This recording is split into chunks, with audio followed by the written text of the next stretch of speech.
સુરતના star track coaching ક્લાસીસના form viral થયા છે। સુરતથી આ સમાચાર મળી રહ્યા છે।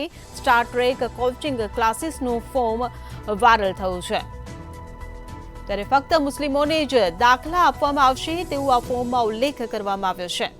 તો અમારા કામ જગાડવાનું છે, જાગો કે ન જાગો તેવો ઉલ્લેખ કરાયો છે। સુરતના લીંબાયત વિસ્તારની આ ઘટના છે।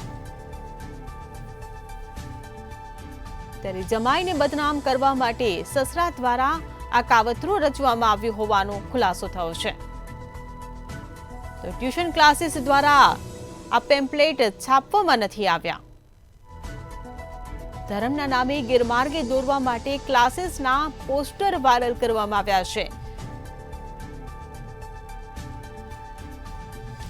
સંવાદદાતા રાબિયા સાલે આપની સાથે લાઈવ જોડાઈ ગયા છે। જે રાબિયા, સુરતમાં આ અજીબો ગરીબ ઘટના સામે આવી છે। જમાઈને બદનામ કરવા માટે સસરાએ ટ્યુશન ક્લાસીસના પોસ્ટર વાયરલ કર્યા છે, જેમાં લોકોને ધર્મના નામે ગેરમાર્ગે દોરવામાં આવી રહ્યા છે। શું કહેશો? પરિવારના અંદરનો જે ડખો છે એ અત્યારે લીંબાયત પોલીસ સ્ટેશન ખાતે પહોંચ્યો છે। સસરા દ્વારા જે કાવતરું રચવામાં આવ્યું છે એ કાવતરુંનો પર્દાફાશ થયો છે। જમાઈને બદનામ કરવા માટે જમાઈની જે ટ્યુશન ક્લાસીસ હતી એ ક્લાસીસના નામથી પેમ્પલેટ છપાવવામાં આવ્યા છે। લોકોની ધાર્મિક લાગણી જે છે એ દુભાવવાનો પ્રયાસ કરવામાં આવ્યો છે। સ્પષ્ટ કહી શકાય છે કે હિન્દુ સંગઠનો વિરુદ્ધ ઉશ્કેરાયજનક એવા પેમ્પલેટ છપાવવામાં આવ્યા હતા।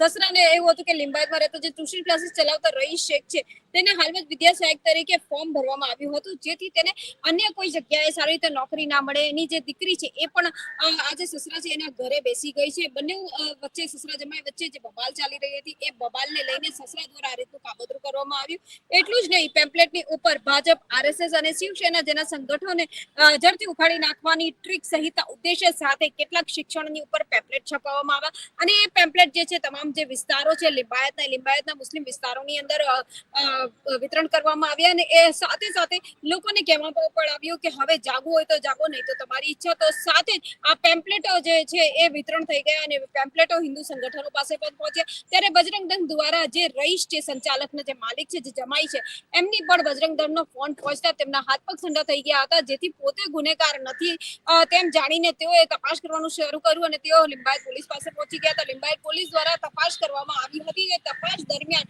પોતાના સસરાએ આ રીતે આખું કાવતરું ઘડ્યું એ જાણ થઈ હતી। પેમ્પલેટ પોતે છપાવ્યા હતા, જમાઈ વિરુદ્ધ પોતે જ આ રીતનું કાવતરું કર્યું હોવાનું સામે આવ્યું હતું। લીંબાયત પોલીસે સસરાને ગુનેગાર ગણીને તેની ઉપર કાર્યવાહી કરી છે। રીતસરની તેની ધરપકડ પણ કરવામાં આવી છે, પરંતુ આ તમામ વચ્ચે લોકોને ગેરમાર્ગે દોરવાનો પ્રયાસ સસરા દ્વારા કરવામાં આવ્યો છે। આરોપી સસરો જે છે તે હાલ લીંબાયત પોલીસ સ્ટેશનમાં જેલના સળિયા પાછળ તો કેદ થઈ ગયો છે, પરંતુ ક્યાંક લોકોની ધાર્મિક લાગણી સાથે પણ તે રમત રમી ગયો છે। એક અંશે કહી શકાય કે એક બાજુ જે પાર્ટીઓ છે, રાજકારણની પાર્ટીઓનું નામ લેવામાં આવી રહ્યું છે, તો બીજી બાજુ જે સંગઠનો છે એ સંગઠનોને બદનામ કરવાનું કાવતરું કરવામાં આવ્યું હતું। પોતાના પરિવારના અંદરના ડખાની અંદર લોકોને ગેરમાર્ગે દોરવાનો પ્રયાસ કરવામાં આવ્યો હતો। માત્ર મુસ્લિમો માટે જે છે આ શિક્ષણ આપવામાં આવતું હોવાનું કહેવામાં આવ્યું હતું। જે બાદ સુરતની લીંબાયત પોલીસ દ્વારા તપાસ હાથ ધરવામાં આવી। તપાસ દરમિયાન સસરા દ્વારા કાવતરું કર્યું હોવાનું જાણવા મળતા સસરાની ધરપકડ કરી લેવામાં આવી છે અને આગળની જે તપાસ છે એ અત્યારે લીંબાયત પોલીસ હાથ ધરી રહી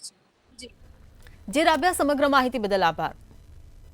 તો સુરતના લીંબાયત વિસ્તારની આ ઘટના સામે આવી છે। જમાઈને બદનામ કરવા માટે સસરાનું કાવતરું હોવાનો ખુલાસો થયો છે। ત્યારે ટ્યુશન ક્લાસીસ દ્વારા પેમ્પલેટ છાપવામાં નથી આવ્યા।